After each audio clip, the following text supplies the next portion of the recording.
নমস্কার, শুরু করছি নাটক ধুনুচি ও মোমবাতি। অভিনয় সৌম্যদীপ সরকার।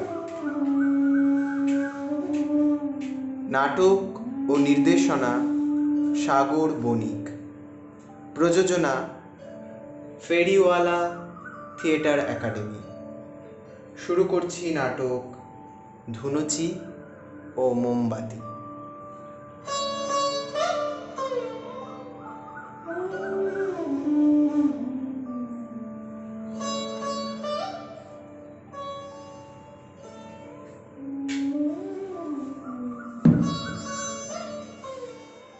আজকের গল্প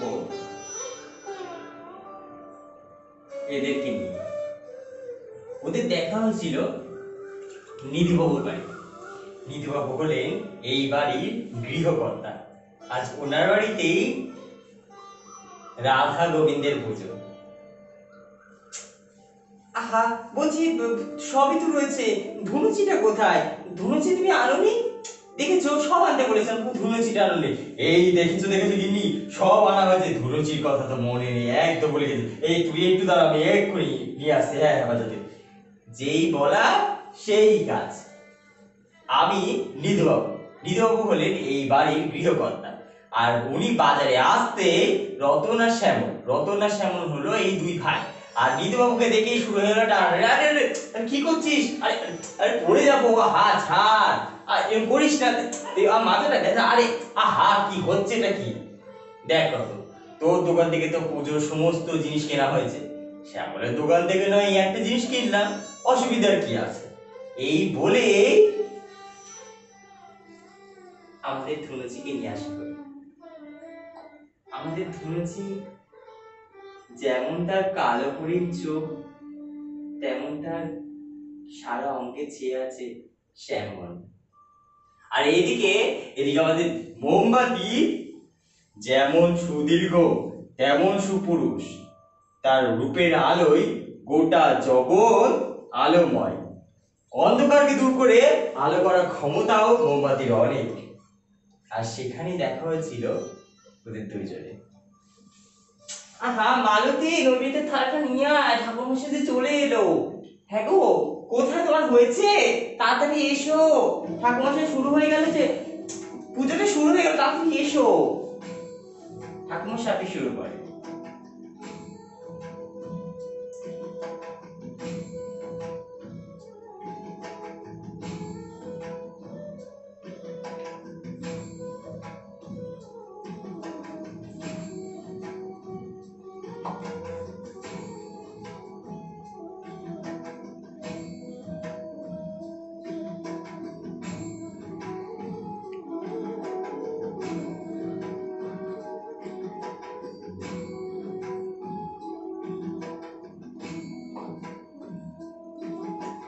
সেই দেখা থেকেই ওদের বন্ধুত্ব, আর বন্ধুত্ব থেকেই ভালো লাগা থেকেই ভালোবাসা। আর ভালোবাসার শেষ পরিণতি কি বলুন তো?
বেশ কয়েকটা দিন কেটে গেল।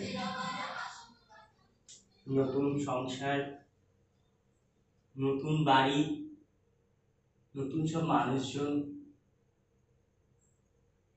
ওদের সংসারটাও না ঠিক আমার আপনাদের মতো, ঠিক যেমন আপনি, আপনারা কিংবা আমরা যেভাবে সংসার করি।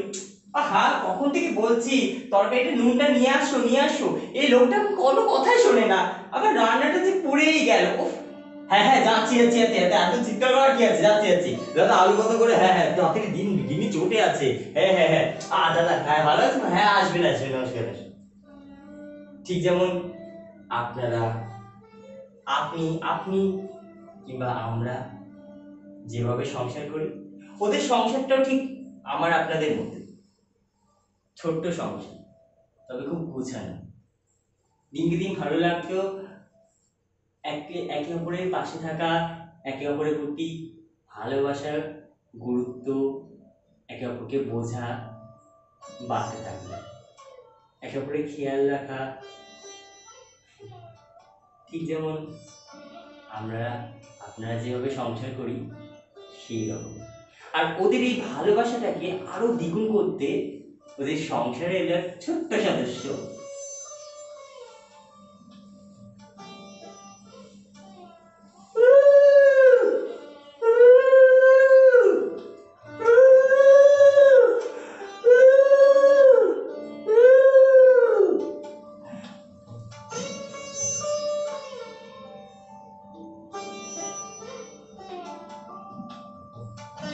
নাম রাখা হলো প্রদীপ।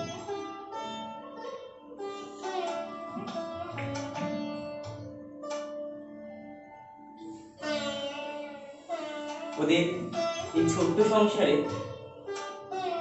মোমবাতির আলো করার ক্ষমতার ধুনুচির বিস্তার প্রদীপকে বড় করতে লাগলো। খুব আগলে যত্নে রাখতো মোমবাতি আর ধুনুচি মিলে প্রদীপকে।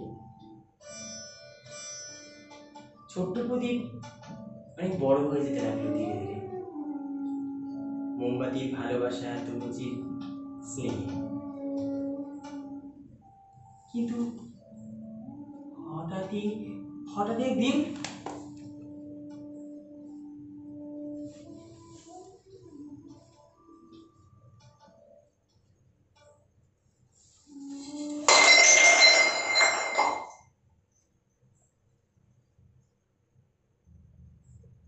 সংসারটা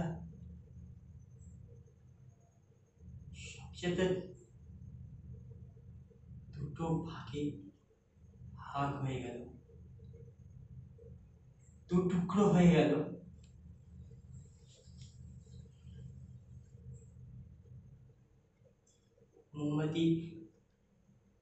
মোমবাতির জীবন থেকেও মনে হলো অনেকটা আলো চলে গেল।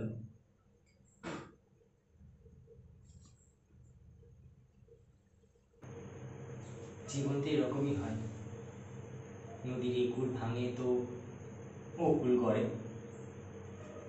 এই ঘটনার পর হয়তো ধনুচিও নিজেকে সামলে নিয়েছিল।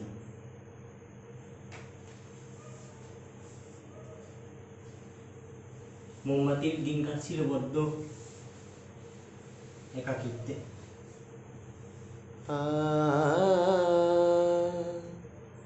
প্রদীপকে বড় করে তুলতে মোমবাতির অনেক কষ্ট হচ্ছিল।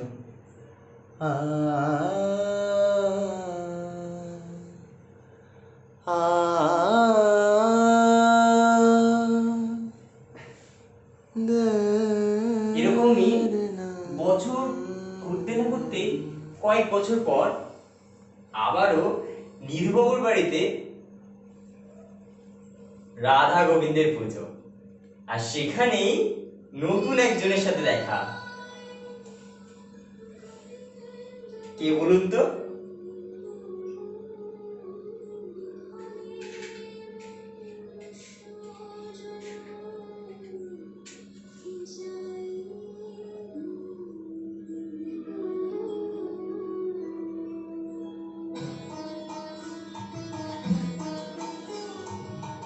ধূপকাঠির সাথে।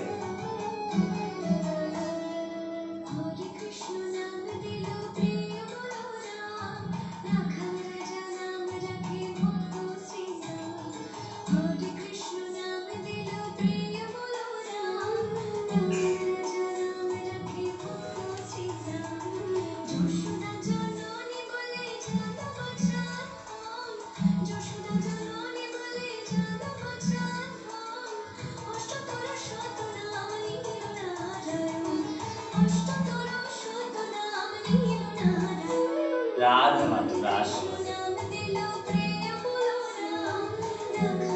মোমবাতির জীবনে আবার আলো পেল, নতুন একটা সঙ্গী আসলো তার জীবনে, নতুন একটা সম্পর্ক ওদের মধ্যে তৈরি হলো। ধূপকাঠিও দিনকে দিন আস্তে আস্তে মোমবাতি আর প্রদীপকে আগলে রাখে, আর প্রদীপ আর মোমবাতিও কিন্তু ধূপকাঠি কাপড় করতে বেশি সময় লাগলো না।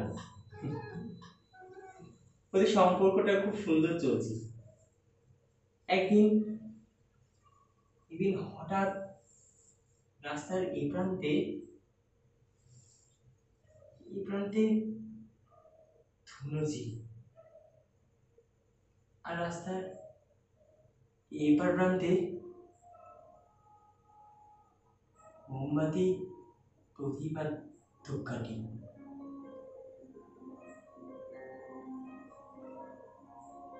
রাস্তাটা যেন আস্তে না দুটো ভাগে ভাগ হয়ে যেতে লাগলো।